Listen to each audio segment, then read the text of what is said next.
The systems of world order that take shape are not the results of natural law, certainly not historical or economic laws.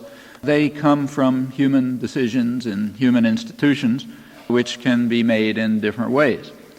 Margaret Thatcher, her famous slogan was what she called TINA, there is no alternative. That's ideological claptrap. There's plenty of alternatives. The alternative that she preferred was one that was contrived and instituted in the interests of certain sectors of overwhelming power, and they're the ones who, not surprisingly, benefit from the arrangements that they instituted. Whether we choose to accept them or not is another question. This is also true of what are very misleadingly called markets. Markets, in whatever form they take, are also constructed, managed, designed in specific ways. In our particular system, and this goes back for hundreds of years, markets are typically double-edged. Market discipline is a great thing for the poor and the vulnerable, but for the rich and the powerful, they demand and receive protection from the nanny state. That's the way markets have always been, with very rare exceptions, and it's dramatically true in the United States. We call this free enterprise economy and so on. That's only very partially true. For one thing, it's largely managed internally to huge tyrannies called corporations, which are interlinked in all sorts of ways in strategic alliances and so on. But quite apart from that, if you have the power, you expect protection from the state. And that's not marginal. If you look over the dynamic sectors of the U.S. economy today, telecommunications, internet, computers, biotechnology, automation, run through it, and look into their history, you'll discover that virtually without exception, they were developed, designed, and paid for by the general public at public expense. So cost is socialized, profit is privatized. Furthermore, risk is socialized. You read that the IMF bails out countries when they get into trouble, but that's highly misleading. It doesn't bail out the countries. It bails out the lenders and the investors, makes sure they don't have to take a risk for their risky and therefore high-yield investments, and the country pays for it, the poor of the country. So you take, say, Indonesia. The people who are paying to ensure that the lenders and investors get paid off are the poor people of the country who never borrowed the money in the first place, and quite often not only didn't gain from it, but even suffered from it. But they're the ones who pay, along with Western taxpayers who are expected to provide the free risk insurance. And this is true across the board. There was, a year or two ago, a major technical study by two European economists of the 100 leading transnational corporations in the world on the Fortune list. They found that every one of them had benefited substantially from state protection, that means taxpayer subsidy, and about 20 out of the 100 would not have survived as businesses if it hadn't been for public bailouts. Now, we're not talking about marginal facts. This is core elements of the economy. If you personalize it, you find it even more so. So in the Senate, Trent Lott, House Senate Majority Leader, was described by the London Financial Times a little while ago, the major international business daily. He was described as the chief pork producer in Congress for his rich constituents. That's the way the system works.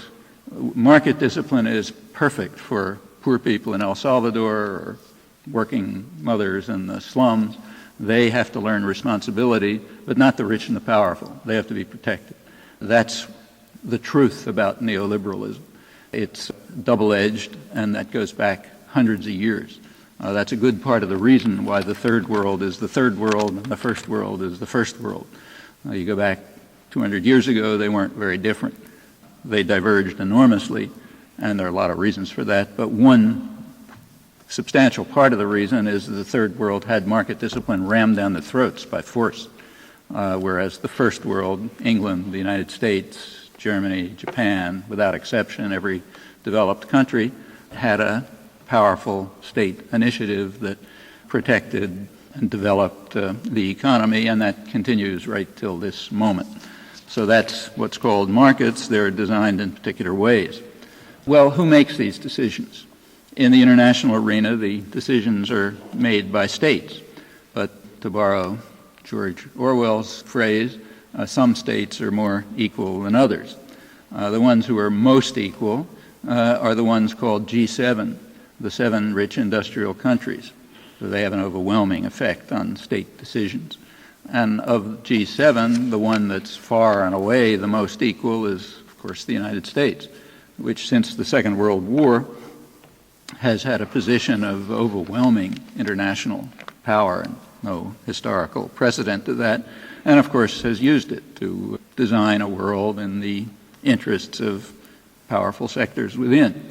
Alongside the powerful states, there are the institutions that they've designed, the international financial institutions, the IMF and the World Bank, the World Trade Organization, took over from GATT a couple of years ago.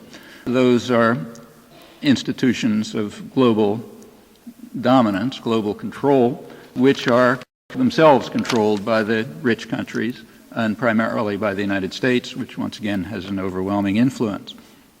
The states themselves are not autonomous agents.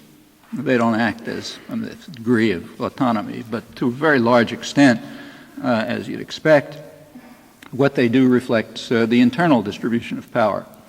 So what is called U.S. policy is a reflection to a significant extent, a very significant extent, and always has been, of the distribution of power within the United States.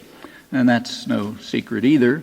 That power is largely lodged, especially through the 20th century and increasingly today, in major collectivist concentrations of power, private, which are internally tyrannical, linked to one another, and control a substantial, huge part of the domestic and international economy.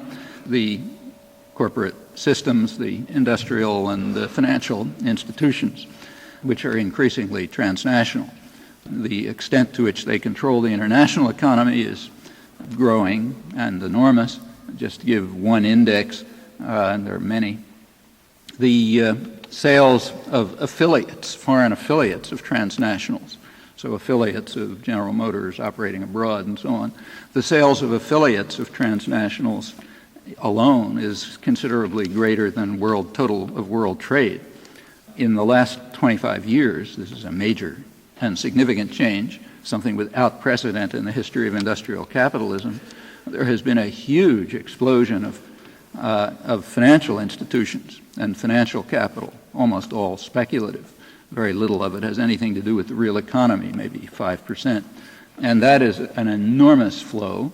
The flow is now estimated at about $1.5 trillion a day, very little of it productive. In fact, the speculative flow, about 95% of it is mostly destructive, not productive. The degree to which it's speculative is illustrated by the return time on investments, so, capital flowing abroad and back. About 80% of it has a return time of less than a week, much of it less than a day, even hours and minutes. The scale is fantastic. The $1.5 trillion a day is over twice the total foreign exchange reserves of all states together, which means that that has an overwhelming, they can easily overwhelm any government, in fact, any combination of governments. Well, all of that is highly concentrated, reflects an extraordinary degree of concentrated and interlinked power, and it determines to a substantial degree what state decisions are, and it does it in many ways.